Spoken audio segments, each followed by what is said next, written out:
Terrence Mugova is the sterling entrepreneur behind Educate.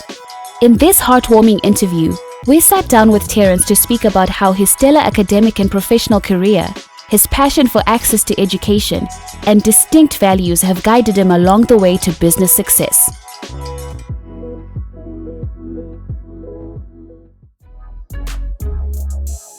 That's a really good question.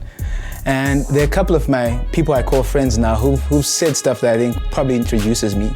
One of them told me that I see the potential in people and actually work towards unleashing it. Another, something very similar, who says I'm one of the few people who rejoice when people do well and work very hard to see them grow. And my second last favorite is two guys who called me the son of encouragement. They said, look, you're always encouraging people wherever you are. But the most important one, are you ready for this one? From my wife. She says I'm the sexiest man in the world. What do you think?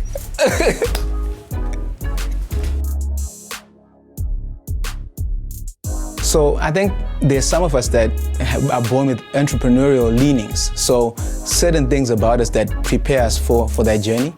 But I think a lot of it comes down to being taught.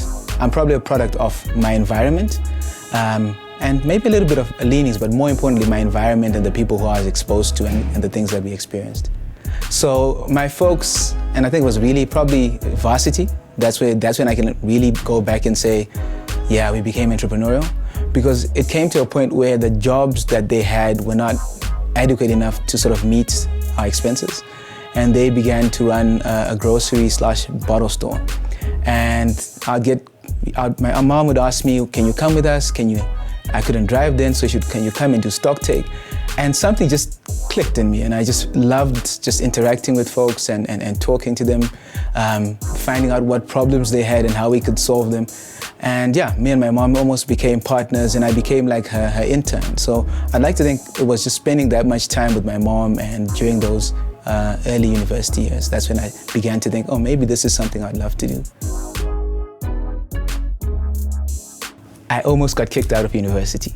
It was a painful experience. So when I got into university, it was so exciting, but no one bothered to look at the bill. And sometime when the due date came, we got a letter and got told, the date's passed, he's out. So I got kicked out of school for that season. And by the grace of God and a very stubborn father, I got the place back. He made me go to school without a place, and we negotiated our way at this. So imagine going to South Africa to negotiate that. But while I was there, something clicked to me, because it is so embarrassing to be in a foreign land, having to negotiate your place. And even worse when you find out that your roommate who's South African doesn't go through the struggle you go through. And I said to myself, man, when I get a chance, I'm gonna make a difference. And it really transformed my worldview. And essentially that's why we started Educate, to give people an access to quality education, because it's gonna give them options. It's gonna let them know what they can be. If it's not the degree, it's just the experience that you're gonna go through that tells you that, hey, wait a minute, I can be someone. So we went on this journey to improve access to education and give people information that can help them make better decisions. When I got there, I realized so many students were just there and doing random degrees and had no purpose for it. So a part of my life was, how can I help these guys see the sacrifices that their parents are making and make the most of it, because this is a rare opportunity we get. And sometimes we take it for granted, but there are people who would love or would die for an opportunity to get a quality education. So essentially that's why we started Educate, to show people the possibilities that are waiting for them out there. So the degree I did was in financial markets, aka made me very stingy, all right? And I built quite a few models. So I did a financial model one time when my friend showed up and said, let's do this. And the financial model told me this: I would not survive 2 months in Harare. We did not have the right budget for the business. So I fortunately, during my time in corporate, worked in Blair, so I had an understanding of the rental environment there. We packed up everything and left. So it was really a cost and hoping that the environment would accept us.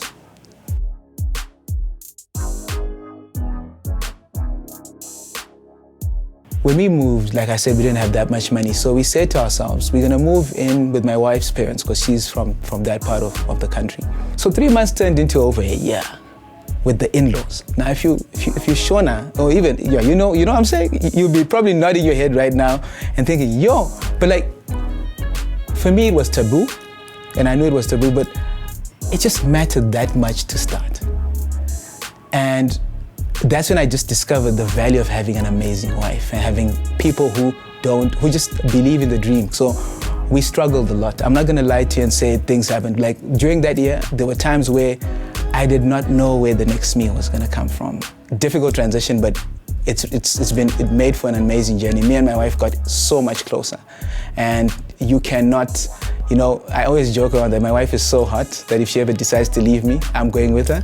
She believed in me so much that even when I felt like giving up, when I felt like I had taken the family and just put them in the dumps, she just kept reminding us that the vision is much bigger than us. We will get there. So it's getting nicer now that you can afford certain things, and we moved out. For those who are still wondering, we moved out of our parents' house and we've got our own place now finally. So yeah, amazing. But would I do it? Like I said, if I would do it again, yes. The transition, painful, but I think it gets worth it. We genuinely love people. Like, I think we've had so many messages where people send us pictures of them in graduation gear and saying, oh, thank you, you guys made this possible. We've had schools that have been able to avoid certain mishaps because we've been there for them financially. And the coolest one for me, and I know this is probably people expecting the money talk, but like one of my favorite experiences is one of our clients' daughters fell ill. And she needed to get this bill, a hospital bill, sorted out and get into the hospital as soon as possible. And I remember our business is not to give money. Our business is to share hope, to help people get to be the best versions of themselves. And I remember we wrote the doctor a letter and said, look, we're gonna pay this bill. The doctor said, okay. And then I could tell the mom was frazzled, right? Your daughter's needing to do this emergency operation. And I drove her car for her and dropped her daughter off at the hospital and left the daughter getting prepped for an operation. Me and her are still friends today. And for me, that's the impact that I believe. We're building friends and we're building community, because over and above the work we do at Educate, we do stuff like Pitch Night, where we're giving entrepreneurs who like me, who didn't get a chance initially to share their ideas to the world, or would have had to pay quite a bit, we're giving them free platforms where they share their ideas. We're building communities where people genuinely care about each other and want to see each other prosper. We're doing stuff, for example, with Feed the City. And I think for us, it's just getting to a point where we let people know that all we need is each other. And there's so much hope in this world, regardless of what we may be going through as a country. So I look at us as hope merchants. And I think that's hopefully the impact that we're going to leave. So many kids who get out and say, look, I just didn't get a degree. I just didn't get a loan. I got an opportunity to pursue my calling. I got an opportunity to find my true self. There's this law that I've fallen in love with that says, it's the law of self-awareness. It says you must know yourself in order to add value to yourself. So I'm on this wonderful journey with a team to help as many people get to know themselves so they can add value to themselves. Yeah, I love to dance. I love to dance so much. And that was just something, and I used to ask myself, what do I do with this thing? But there was something about music and dancing, and especially when it became dancing for a purpose. So I joined this Christian hip hop dance group called Pleroma. And we had so much fun. We listened to songs and try and do these festivals, but it was so nice. I remember we opened for Benjamin Dube one time, and this guy taught me how to take off my shoes without looking at them. I was like, man, I love to learn. But yeah, I did dance. Actually won the Colonel Pimp by the Colonel dance competition. I did that. So for my kids, your dad's a dancer. Okay.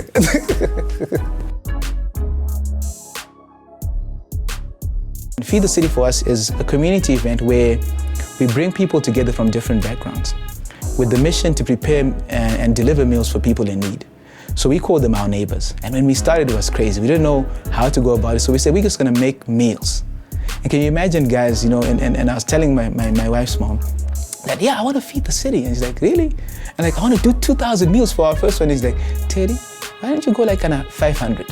When we were doing it, I was like, Mom was so wise. Because like when you're aiming for 2,000 meals, guys, cooking for 2,000 people and trying to get the resources, that was hard. But I was so amazed when we did our first event. And people showed up. We cooked till around 4 or 5 in the morning because we wanted to deliver the meals fresh.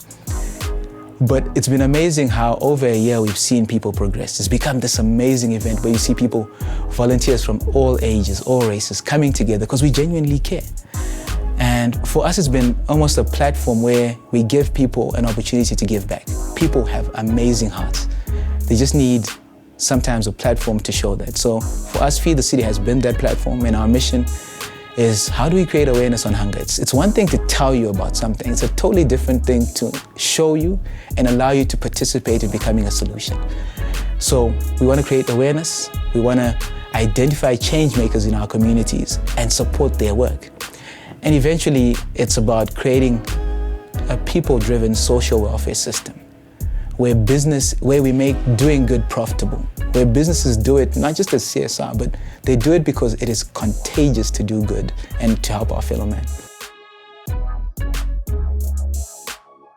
With pitch nights, for us it was, like I said, how many people have ideas? And what does it take to get your idea listened to by people who can do something about it?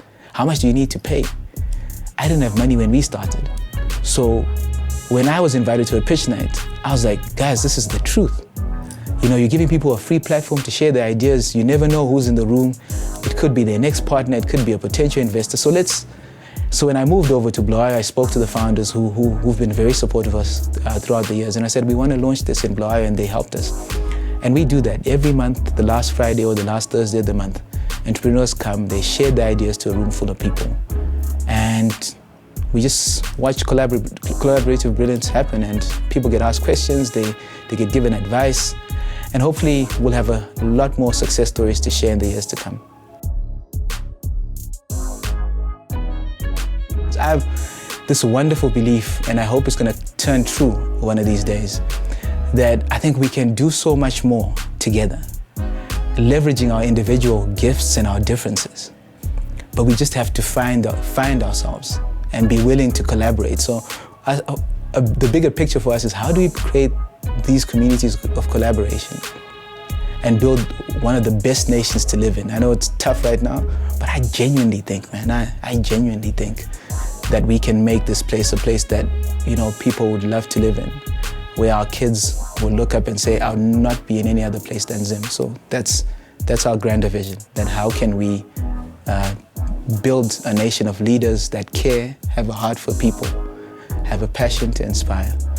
I just come from the Global Leadership Summit. I've got so many lessons we've learned, and I'm just thinking, what if we could do all that? What would Zimbabwe look like? Rooibos, because my wife said so.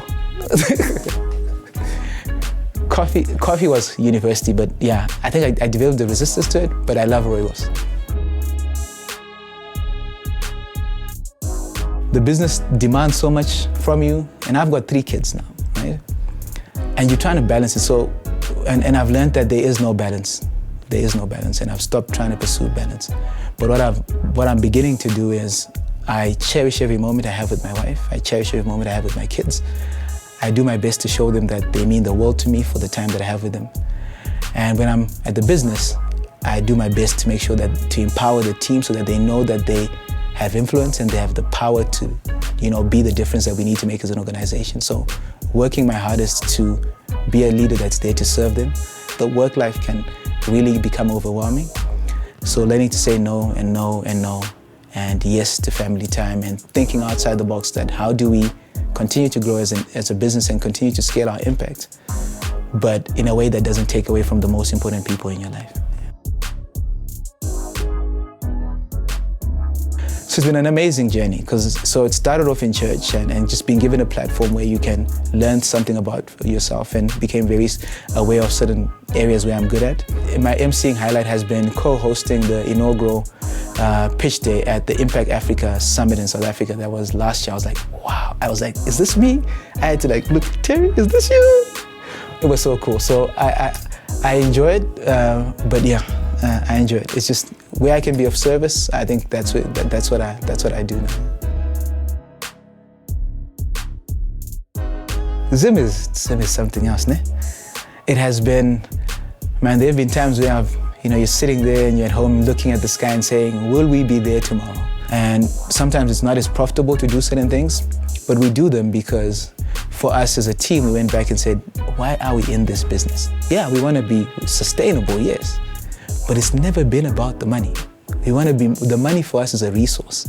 So how do we remain sustainable, but continue to create that difference? How do we create this movement, create these platforms? So we've pivoted a couple of times. So we looked back and said, what are we really good at? If we were a person, what would we say we're good at? And you find that we've moved from just being loans and some, leadership work to, hey guys, we're really good at, for example, collecting from, parents at private schools. And we've gone and said to schools, hey, instead of loans, we can offer you this service.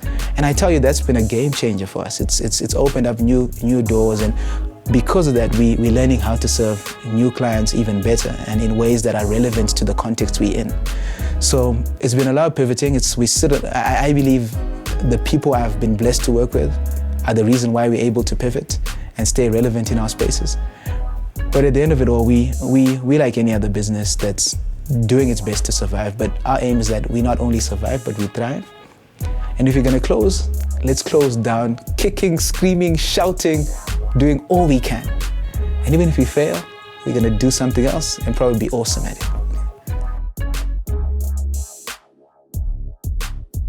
We had some guys accept Christ in our business because of the miracles they saw early on in the business. Because they were like, we're supposed to close. I remember the first time we opened, we had enough money to help 6 people. So put it into context. If 7 people had showed up, we would have failed to pay a school and essentially been dead in the water. 6 people showed up. You see how God works? Really cool.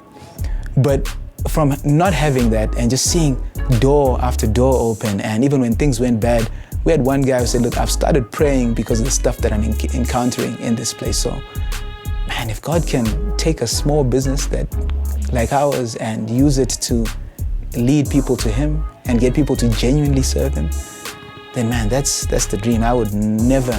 I'd never see myself doing this without God in it. So that comes from being almost kicked out, right? So you almost get kicked out of something like, hey, this is real, ne? I need to work. But my academic record is not a reflection of me, of my genius, I'll be honest with you. I'm pretty average. I think I went to 4 or 5 primary schools before I settled. I had to do extra lessons quite a bit. My aunt was shocked when I passed. Not university, but when I passed O-level. And I think for me, the academic record in itself, the results, not so much. But I think it's just been, for me, just been a testimony that I can actually learn how to learn. And if I apply myself, I can achieve a lot more than I give myself credit. So it's really been that confidence booster that, oh wow, this can be done. I've done it, and hopefully more people can realize that, yeah.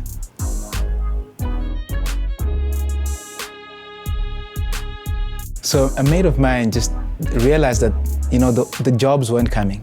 So we just shaped up and said, look, what can we do with what we have and see how it goes? So we did everything from selling CDs out to selling movie CDs. And we sold, clothes, women's shoes. Man, we even did internet connections, and we didn't even work for internet service providing companies. Man, anything that we could get our hands on, we did our best to sort of find a way to find our feet. And we failed at so many things, but we kept going. And we had this positive attitude always. And my wife played such an amazing role. She was, at some point in time, she was based in Holland. So she'd send us teas, right? These flavored teas. And that's how I got the name Tea Streets. So we started selling tea on the streets. And it was amazing. We'd go to cafes and we bombed at so many pitches, but we learned so much. So I think probably that's sort of stuck with a lot of people who know me. So maybe the name is worth it, yeah. Thank you for watching this episode of The Hub. To know more about our amazing guest, check out his social media handles in the description below. Until next time, this is The Hub.